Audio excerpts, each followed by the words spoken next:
Our next question is, prove that sin square theta plus cosec square theta is always greater than or equal to 2. ठीक है, आपको ये proof करना है कि अगर हम sin स्क्वायर थीटा और कोसेक स्क्वायर थीटा का सम लेते हैं उसकी वैल्यू हमेशा इक्वल टू का मतलब क्या हुआ, या तो 2 आएगी या फिर 2 से ग्रेटर आएगी. Okay, are you getting it?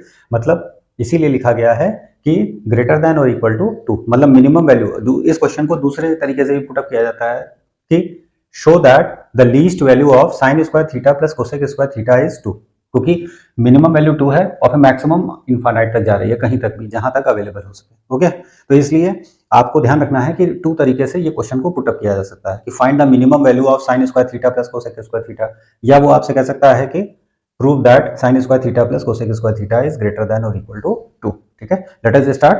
ठीक है, आप यहां पे नोट कीजिए, हम जानते हैं कि साइन थीटा की वैल्यू -1 और 1 के रेंज में रहती है.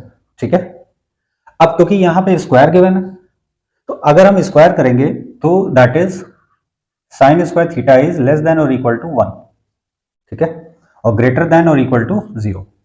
ठीक है, मतलब इसके एक या तो 0 वैल्यू होगी या फिर एक पॉजिटिव वैल्यू होगी जो 1 के इक्वल या 1 से लेस होगी. मतलब साइन स्क्वायर थीटा 0 और 1 के बीच में हमारा लाई करेगा.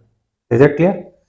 अब देखिए कोसेक थीटा ग्रेटर देन और इक्वल टू 1 और कोसेक थीटा लेस देन और इक्वल टू -1. ठीक है, मतलब साइन थीटा जहां पर -1 और 1 के बीच में पूरी लिमिट लाई करती है इसकी, तो कोसेक थीटा आपका या तो 1 से ग्रेटर होगा और या फिर कोसेक थीटा -1 से लेस होगा. ठीक है, अगर हम कोसेक स्क्वायर थीटा की बात करेंगे तो जब हम कोसेक स्क्वायर थीटा करेंगे, ध्यान दीजिएगा, ठीक है, तो ये क्वांटिटी आपकी ग्रेटर देन और इक्वल टू 1 होगी. ठीक है, क्योंकि -1 से लेस जितनी भी क्वांटिटीज होंगी, इसको यहां पे देखिएगा,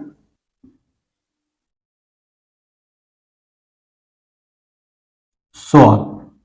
ठीक है, अब ध्यान दीजिए, अगर आप 1 का स्क्वायर करेंगे तो 1 आएगा और -1 का स्क्वायर करेंगे तो भी 1 आएगा. आप 2 का स्क्वायर करेंगे 4 आएगा और -2 का स्क्वायर करेंगे तो 4 आएगा. मेरी बात समझ में आ गई आपको? इसका मतलब जब भी आप स्क्वायर करेंगे तो निगेटिव की जितनी भी क्वांटिटीज होंगी उनका स्क्वायर इस 1 की क्वांटिटी से जितनी भी बड़ी क्वांटिटीज हैं सबके स्क्वायर के इक्वल होगा. Are you getting it? तो इसका मतलब ये हुआ कि cosec square theta will be greater than और equal to 1. I hope you got it. ठीक है, अब यहां पे ध्यान दीजिए कि अगर हम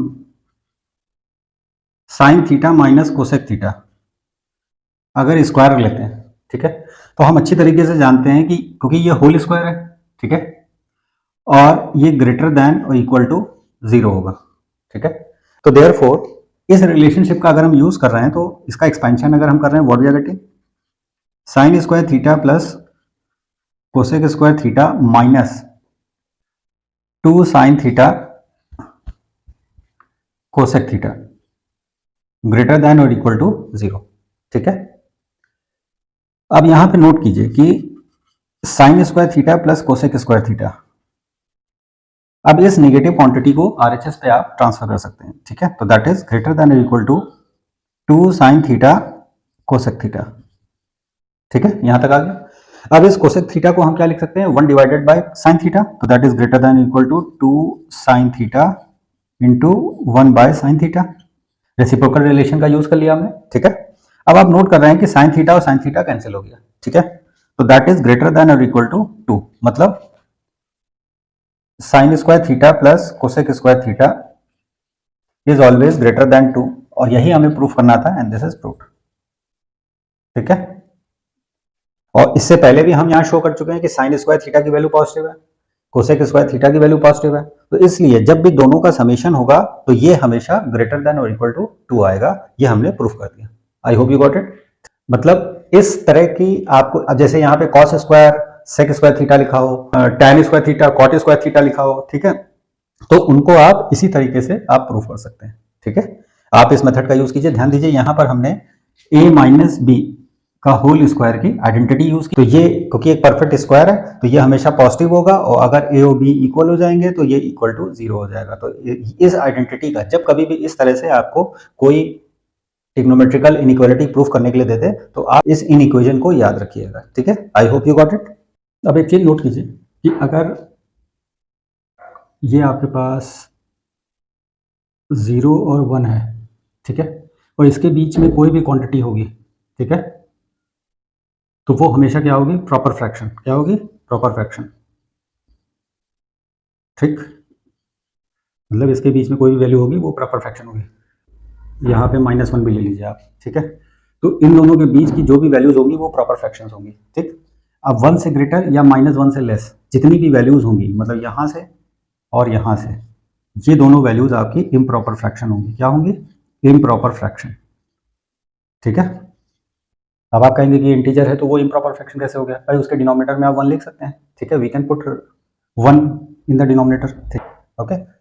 तो प्रॉपर फ्रैक्शन का मतलब कोई भी वैल्यू, न्यूमेरिकल वैल्यू 0 और 1 के बीच में लाई करे, और इम्प्रॉपर फ्रैक्शन का मतलब न्यूमेरिकल वैल्यू ग्रेटर दैन 1 हो, ठीक है। तो अब देखिए इस कॉन्सेप्ट का यहाँ पे क्या लेना देना है। फॉर एग्जाम्पल अगर सपोज कर लीजिए थीटा की वैल्यू हम 30 डिग्री लेते हैं, ठीक है, तो 30 डिग्री लेने पर sine square 30 degree plus cosec square 30 degree, ठीक है, इसको सॉल्व करें तो sine 30 is 1/2 whole square plus, अब कोसेक 30 इसी 1/2 का रेसिप्रोकल हो जाएगा, ठीक है, दैट इज 1/4 प्लस 4, तो that is 4 whole 1/4 which is greater than 2। तो आप देख रहे हैं कि आप कोई भी वैल्यू रखेंगे तो साइन 30 की वैल्यू हमेशा एक प्रॉपर फ्रैक्शन है, प्रॉपर फ्रैक्शन का रेसिप्रोकल हमेशा एक इम्प्रॉपर फ्रैक्शन होगा, तो जिसकी वजह से जब आप वैल्यू यहाँ पुटअप करेंगे तो आप ये देख रहे हैं कि हमेशा वैल्यू ग्रेटर दैन 2 आएगी, ठीक है। We are taking theta is equal to 90 degree, ठीक है, अगर थीटा की वैल्यू हम 90 डिग्री रखते हैं तो sine square 90 degree plus cosec square 90 degree. अब हम जानते हैं कि साइन 90 वैल्यू इज 1, तो 1 स्क्वायर और 1 का रेसिप्रोकल करेंगे तो that will be also 1, okay, तो that is 1 + 1 is equal to 2। अगर हम थीटा की वैल्यू 90 डिग्री पुटअप कर दें तो हम देख रहे हैं 2 आ रहा है, तो that is equal to 2। Theta की वैल्यू जब 90 डिग्री होगी तब वो वैल्यू आपकी इक्वल टू 2 बनेगी, और बाकी रिमेनिंग एंगल्स के लिए ये हमेशा ग्रेटर दैन 2 बनेगी। आप एग्जाम्पल लेके इस तरह से सॉर्ट आउट कर सकते हैं, okay, I hope you got it. Please like और सब्सक्राइब जरूर कीजिएगा। अगर वीडियो कहीं नहीं समझ में आ रहा हो तो उसको पॉज करके एक एक स्टेप को ऑब्जर्व करते हुए लिख के समझिए।